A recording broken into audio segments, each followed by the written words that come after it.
Hello everybody, welcome back. It's Joey again. You're watching Vegas Detect, and this is a very special edition of behind the scenes of Vegas Detect.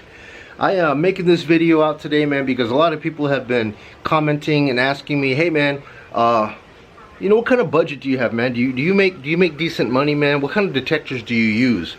And I just wanted to say, hey man, as far as me being rich, I am definitely not rich. I am actually very poor.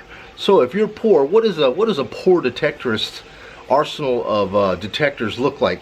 And here goes mine. So if you take a look here, these are my sticks here. I have 4 sticks. And do I actually need 4 sticks? No. Babe, do I need 4 sticks? They want to know, do I need 4 sticks? Just one? Are you sure? How many sticks do I need? Tell these people, how many detectors do I need?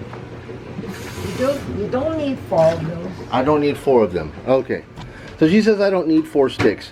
But I'll tell you guys, to be honest with you, man, all 4 of my detectors here together still does not come up to the price of one Deus, let alone a Deus 2, right? And even though I go over here, and I even got coils for days, coils. Just a big old bag full of coils, you know? So here we go. We got coil options for days. All these coils here to change frequencies to all of these machines, and still, for the price of all of these machines and those coils right there, still does not cost the price of a Deus 2. Nor does it even come close. So, I don't know, man. Let's just go through this stuff and see exactly what I have and why do I have them. Number one, the Simplex, man. I mean, when I got serious, when I jumped out of the Technetic stuff, you know, Technetics was cool, and I played with them, but they started to feel like a calculator technology to me, and I wanted to get something better. The first time that I grabbed a hold of this Simplex right here and I ordered it, I was like, wow, man, this thing felt like an Escalade when I was riding around in a Toyota pickup truck my whole life, you know?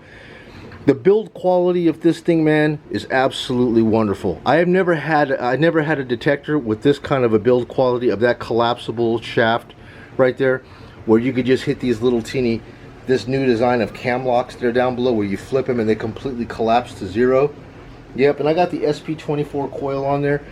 And this has been a formidable tool in my arsenal, you know. I think this detector here is the only one of these 4 that actually comes with lit button displays. You know what I mean? And you know, the interface on this is quite simple too, you know, well laid out. It got the backlight on it. It's got a front light, got vibration option in here where this thing vibrates if you want it to. Pretty loud speaker, and it does the job, man. I have nothing bad to say about the Simplex. You know what I mean? Anybody that has a Simplex, if this is the only machine that you have right here, you're still gonna find stuff, dude. There's no doubt about it. Can't nobody ever tell me that the Simplex sucks. No, it does not suck, man. For $250, man, you'd be hard pressed to find any other machine that offers you this much features, this much ergonomics, build quality, all of these items. There is no way that you can say that you can get better for 250 bucks. Plus, you pay a little bit more, man. You can get the headphones to go with it if you want that. But definitely, man, Simplex. I gotta have this in my rotation for sure. All right, and the next guy that I got here, man, is I got the, you know, I was waiting for the Legend to come out, right? I wanted the Legend. I thought, you know, when they came out with the release of the Legend, I thought, okay, man, give them a month, give them 2 months, man, we'll be ready. You know, I'm okay to buy the Legend, and you know, I have my money. So this wasn't a part of the lineup. It was just these 3. The Legend was supposed to be there, but since Nokta Makro had all these delays and stuff, I just wanted to have something else. And somebody from the UK, I had some people in the UK, I had guys from Wales and Ireland and Scotland, you know, were asking me, hey man, you know, why don't you take a look at the Quest? And I was able to get my hand on a Quest line, and yeah, man, it's made in China, no doubt about it, but ain't nothing Chinese about it, man. You know, it's well engineered. The people that engineered this thing, man, this is a California, USA based company, and dude, it's really a nice detector, man. There's no doubt about it. I mean, it's got everything that a detector should have on it. A well laid out interface. The thing that I didn't like about the Legend, man, is they have these black tactile buttons, but they don't have, there's nothing on them. You know, why did they choose to do that thing where it's just completely black? I mean, if you're in a field and it's dark, If you don't know what those buttons are for, you're just hitting blackout buttons. I like it to have a little bit of an icon. I mean, couldn't Nokta Makro just leave the icons on it? Is it so hard to have a little bit of paint on your buttons? Looks good, man. I like it. You know, this detector does everything for what? I got this thing for what? 2 coils came with this thing, the Q40 with 2 coils. Yeah, a lot of people are saying, yo man, I don't like that orange. Bro, give me a break, dude. You have no problem with the Garrett carrot. That Garrett carrot is one big orange thing that you have in your pouch, man. You know, what the hell was Garrett thinking making a pinpointer that was bright orange? This thing's just got a piece of orange on the back here, but the rest of the detector, bro, is just straight up black. It's not a big deal. Does the job. I like it. It's already found me plenty of rings at the pitcher's mound. I can't complain. The build quality of it is exactly the same. The cam locks, they might have even stolen this technology from Nokta Makro, man, because it definitely feels like Nokta Makro when it comes down to the build quality of the shaft. I like the grip layout. The grip is tough. It's got this, I don't know if the camera's going to pick it up or not, but it's got these nice little grooves built into the plastic here, to where like your hands, your skin wants to grab it and not slip. It's just like anti-slip, you know, from your hands, just because of the way it's got all these like groove patterns cut into the actual grip there. I don't know if you can see it. Camera don't want to focus too good. Yeah, like that. That's got that situation. You see that? It's like that Recaro steering wheel grip to it. Very nice. And I love how it has the ergo bumps inside of it. The ergo bumps is that your fingers fit inside there, just like a pistol of a gun. Beautiful, man. Very light. You know, just ergonomically, man, designed beautifully. Love it, man. Can't complain at all, man. For what I got for, I think I paid $350, man, for this detector with 2 coils. The Raptor, and I don't even know what the other one's called. I always get that wrong, but whatever. I know this is the Raptor, and the other one might be a Sniper or Viper. I don't know, some kind of a snake. And then, of course, you know, this guy, I've had a lot of history with this detector. I've bought it like 4 different times, man. You know, sweet little detector right here, man. The X-terra. Dude, the X-terra, everything in this X-terra, as far as the technology, is what was transferred to make this guy a reality. They took everything, all the V-Flex technology that was in here, they just upgraded it and made it a little bit better, but they used this as the platform for that detector over there. But this guy, man, point and shoot, no BS. You know, just big numbers, man. You know, good tones. It's got the same type of tones as the Equinox. You know what I mean? Everything about this is just like the same thing that's in the Equinox. So it was easy for me to jump up to the Equinox when I had this, but man, this guy is really an amazing detector. Simple layout, man. You know, you got your light, backlight, big tones, all your button layouts are right here. Let me try to get this thing focused in a little bit. See, there you go. Yeah, man, I mean, look at just a simple user interface on here. Good separation. You know, your actual discrimination separation right there. You got you got your 4 different modes here. Prospecting mode, you click into that, it goes into that little whistly. You can whistle at girls at the park with this too. Yeah, whatever. R2D2 action. You know, pretty simple, man. Nice user interface. I like it, dude. Does a good job for me. You know, 18.75 kilohertz coil on there. Very light coil. Very light, man. You know, but then I got that other coil that you could swap out for it. This one here. No bigger than the coil that's already on it. And this one right here has a I believe this one here has the ability, you just put a battery on those 2 little prongs right there, and it flips it from 5 kilohertz to 7.5, something like that. This one right here is 18.75, so I got 5, 7.5, and then the 18.75. All I got to do is just swap that out and hit a battery on it, and I could just switch it out. So nice little option on that. And then, of course, you know, the Equinox. Now, guys, I'll be honest with you. When I jumped up and spent the coin for this, look, I'm not going to get rich doing this, okay? Really. This is just a hobby, bro. You know what I mean? I'm not making a killing making this here. I haven't found I haven't found nearly enough to pay for these damn things.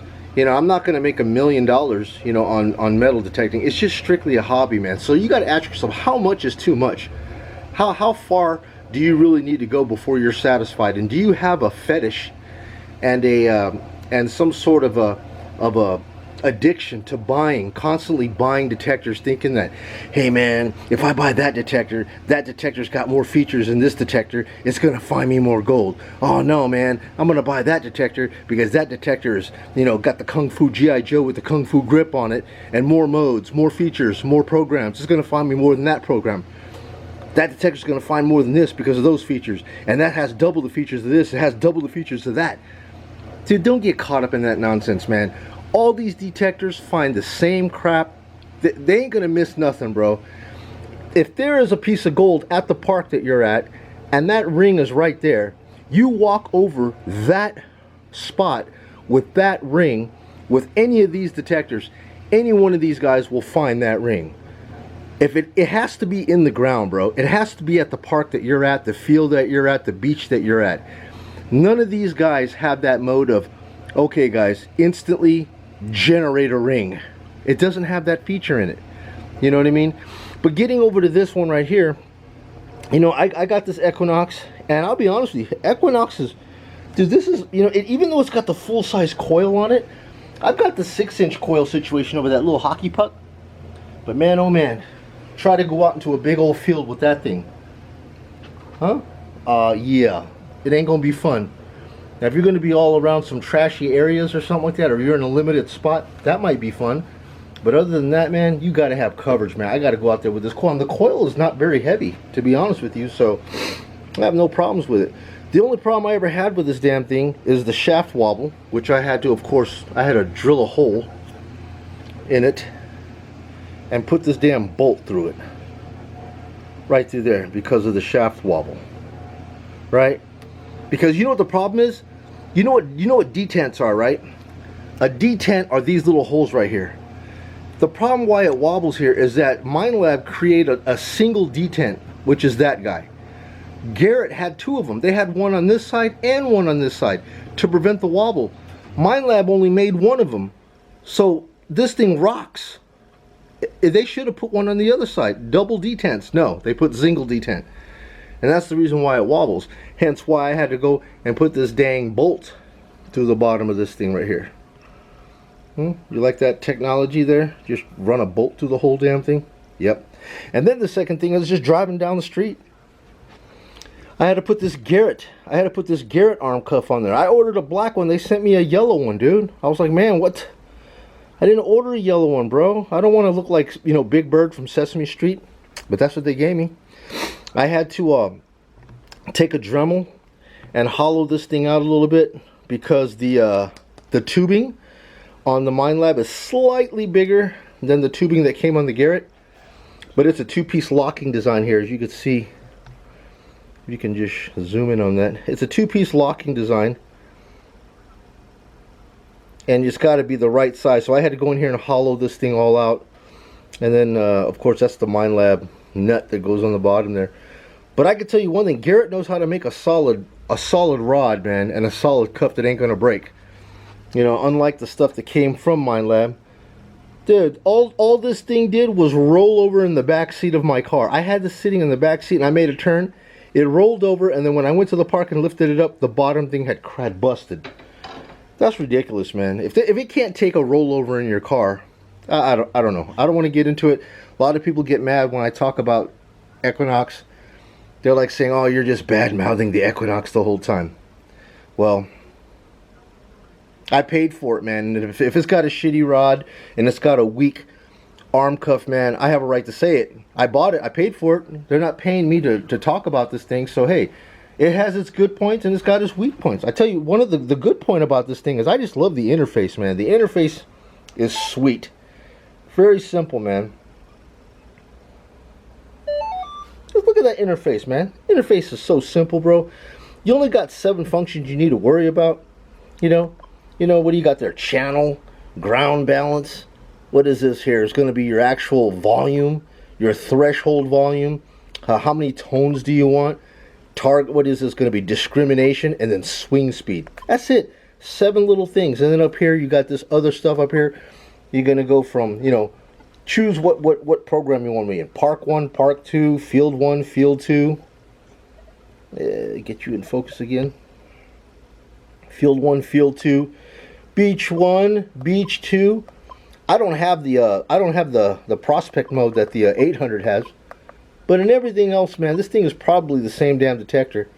You know, I normally go in Park 2, and then of course your frequency. Just change out your frequency: 4, 5, 10, 15, and then multi. You know. So yeah, man, this is the only machine that I have that's a true multi, or if I want, I can just hunt in single.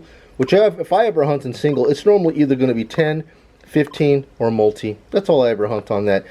Great spectrum. You know, I love it. It's almost like a one-on-one spectrum. It's like almost 1 digit, or maybe 2. 2 VDI numbers for every notch out, you know. So it's got a very specific notch out. And dude, it's very nice, bro. Nice color. Everything's laid out easy. It has the, you know, the Bluetooth headphones on it. I think it's light. It's light, it's right, and you know, like I said, man, they could have came out with a better stick. I mean, if they would have made this a collapsible stick like the Nokta Makro has on it, dude, could not complain for that. But anyways, man, that's the lineup that I have here, and I believe, man, you really don't need this many sticks, bro. But for me, what I do here is that if I'm not going to use something, I'm just going to sell it. So I have a little method to my madness, right? Like if I'm gonna go out tomorrow, I just go out and I'm like, hey man, today it's Equinox, man. I'm gonna go out with the Equinox, I'm gonna bang it out. It finds what it finds. If I find some jewelry, if I find some clad, if I find some trash. I had my day with it. That's what I used. Then when I come home, I stick it back to the end of the lineup. The next day I go out, what am I gonna do? I'm grabbing the next thing. It's gonna be the X-terra today. I find what I find with it, man. If it's gold, if it's clad, if it's trash, whatever. When I get done with it, come home, it goes to the back of the line. Then the next day I go, it's going to be Chinesium. You know, we're going to use the Quest. And that's what I do, bro. Because if I get into a habit of constantly just grabbing what I'm comfortable with, then these other guys never get used. And if they're never going to get used, then what's the point of even having them? They're just going to sit on your wall like a bunch of rakes, shovels, picks, and brooms. And I don't need a garage with this stuff hanging on the wall getting all dusty, and then you forget how to use them, because all the options, you know, you got to understand the VDI numbers, the spectrum of your discrimination, and the features, the menus. It could be, you know, if you don't use them enough, you're going to forget how to use them, and that's going to make you not want to use them even more. So my thing is, I just do the rotation. I grab what's in the front. When I'm done, it goes into the back. Next day I grab what's next and I go into the back. So anyways, man, that is the lineup of a broke metal detectorist, and that's me. And hey guys, we're behind the scenes here at Vegas Detect. And hey hon, what are you doing? You watching TV? Are you watching TV? I was watching Deep Space Nine, but of course she's got to watch some of this nonsense here. I don't know what the heck it is. It's not nonsense. It's a cute movie. It's a cute movie. All right, whatever. So anyways, that's all I got for you folks. Joey, Vegas Detect, thank you for watching again. This episode is, you know, the inventory of a broke metal detectors. Alright guys, so I'll see you guys on my next video upload. You guys be well, be safe, good luck, and I will see you guys on the next upload. Bye now.